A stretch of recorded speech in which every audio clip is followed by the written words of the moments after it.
এখন বক্তব্য রাখবেন আমাদের সবার প্রিয় আল্লামা দেলোয়ার হোসেন সাইদী সাহেব। তো এক বিদেশি এলো বাংলাদেশে, তো সব জায়গায় সে বঙ্গবন্ধুর নাম শুনতে পারছে, এই বিষয়ে ওয়াজ করবেন আমাদের প্রিয় হুজুর। আপনারা সবাই চ্যানেলটি সাবস্ক্রাইব করে ভিডিওটা উড়ে ধরে শেয়ার করুন। একটা মানুষের জন্য তোমরা কি না করেছো বিগত 5 বছর? একটা মানুষের জিকির যা করছো, এতটা জিকির যদি আল্লাহর করতে, তোমাদের জন্য আল্লাহর জান্নাত ওয়াজিব হয়ে যেত।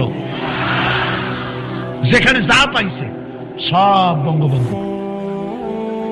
নির্বাচনের আগে উত্তরবঙ্গ থেকে এক বিদেশি যাচ্ছে ঢাকায়, কোনদিন বাংলাদেশে আসেনি।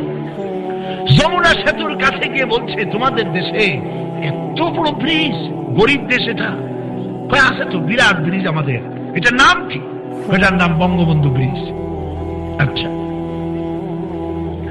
ঢাকা শহরে প্রবেশ করে গুলিস্তানের মোড়ে বিরাট বিরাট বিল্ডিং দেখে অবাক হয়ে গেছে। এই জায়গার নাম কি?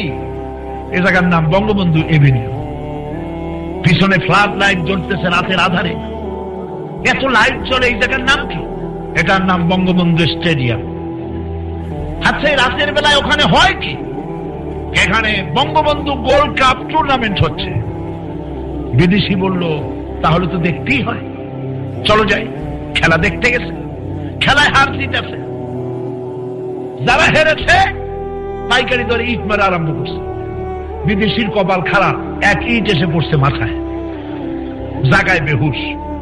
2 ঘন্টা পর হুশ আসার পর জিজ্ঞেস করলো, ভাই আমি কোথায়? কয় বঙ্গবন্ধু হাসপাতালে।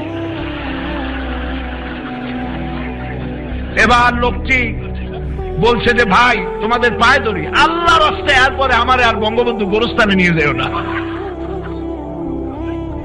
আমার প্রিয় মুসলমানেরা, আয়নায় মুখ দেখুন, আয়নায় চেহারা দেখুন। 5 বছর একটা মানুষকে প্রতিষ্ঠার কাজ করেছেন, দেশ গড়ার কাজ করেন নাই। মুসলমানদেরকে নির্যাতন করেছেন, আলেমদেরকে নির্যাতন করেছেন, মাদ্রাসার ছাত্রদেরকে নির্যাতন করেছেন। আপনারা তওবা পড়ুন, আলেমদেরকে ভালোবাসতে শিখুন, মোহাব্বত করুন মানুষকে। ভারতের পাঁচটা বাদ দেন। আমাদের প্রিয় হুজুরের উদ্দেশ্য ছিল যে আল্লাহর গোলামি করা। আমাদের প্রিয় হুজুর আল্লামা দেলোয়ার হোসেন সাইদী সাহেব বললেন যে, যতবার তোমরা জয় বাংলা জয় বঙ্গবন্ধু বলছো, ততবার যদি আল্লাহর জিকির করতে, এখন তোমার জন্য জান্নাত ওয়াজিব হয়ে যেত। তো একটা বড় কথা হচ্ছে, তোমরা আর নেতার গোলামি না করে আল্লাহর গোলামি করো, এতেই তোমার ভবিষ্যৎ মঙ্গল হবে ইনশাআল্লাহ। আর তোমরা সবাই 5 ওয়াক্ত নামাজ শুরু করো, আর ভোটটা এমন কাউকে দাও যে ভবিষ্যতে ইসলামিক শরীয়ত অনুযায়ী চালাতে পারবে। ফি আমাদিল্লাহ।